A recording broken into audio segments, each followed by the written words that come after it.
almost gave up. And in this video, I want to talk about if you're feeling like giving up on something, here are some steps that could potentially help you. Because I sure hope they're helping me. I'm Amy. This is Aging Audaciously. Might potentially have a title change soon. Let's get into it. The easiest way for me to talk about this is just to talk about what's been happening here on YouTube with me and posting videos. I was doing pretty good there, one a week. And then I went to film my 5th video and there was no sound. Okay, so that's fine. Redo, filmed it again. No sound.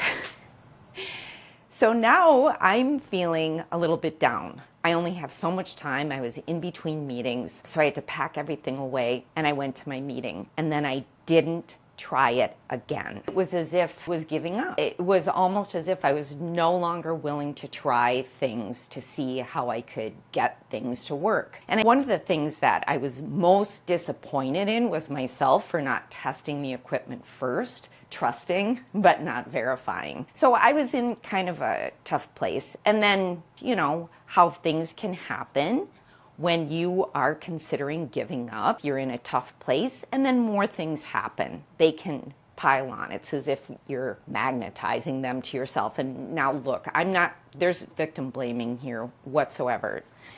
But what I finally had to come to terms with is that this was something that I wanted to do. Why was there so much resistance? Not only resistance in my brain, but what felt like resistance from outside forces. And if you've read the book, The War of Art, not The Art of War, that's another good book, but The War of Art, Steven Pressfield talks about resistance, especially for people doing creative work. This resistance can feel like an outside force working against us. I did have to think about this and think, okay, if this is actually something that I really want to be doing, and if you're facing something that you really want to be doing, but you either are not doing it, or every time you try to do it, it feels like there's forces pushing against you, get curious. That is my go-to method for most challenging things. Get curious and ask yourself some questions. Now, the questions I asked myself are, first of all, is this what I want to be doing? Wrote it out. What is happening here? Is YouTube what I want to be doing? And yes, I could feel that in my body. That's another clue, right? If you're asking these questions and you feel the answers in your body, then you know it to be true. The body doesn't lie. So if this was what I wanted to do, why wasn't I doing it then, right? So then another question is, what is this telling me? This is something I want to do, and I'm feeling resistance. So what is this telling me?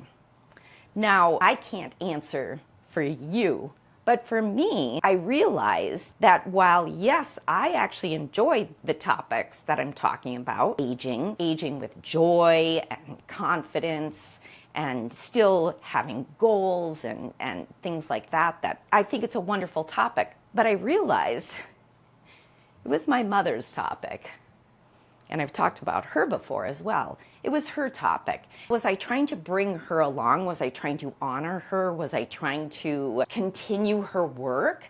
Potentially, but I think there was another part of me that while wanting to continue her work, it wasn't my work. And yes, I will still talk about joyfully aging and confidently aging and keeping goals in mind as we age and go into retirement, but I was not being true to myself.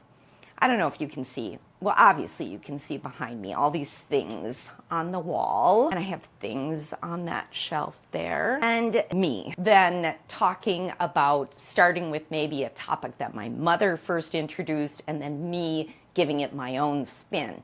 So for me, the question was, am I being true to myself? That can be a question that you ask as well. One of the hardest things, at least it has been for me, was asking myself these questions, getting curious, like, what is this telling me? Why is there so much resistance? Is this what I want to do? What am I being true to myself? Keep asking yourself questions, but then you actually have to start doing the thing again, right? And so this morning, this feels like the hardest thing ever. And I've done some pretty damn hard things in my life. Yet this was like, if this doesn't work this time, I don't know what's going to happen. My head's going to pop off. So you get curious. You ask yourself questions. If you have a notebook, a journal, it doesn't have to be fancy. In fact, it's better if it's not fancy because then you won't feel bad writing in it. Write questions down and answer them. And you continue to answer them until you figure out what it is. I figured out that what was missing was a piece of myself that's very important to me. It will show up in the next video, but that was the piece that was missing. And so I think of this as not just a start over, but a do-over, because I'm not starting from where I left off.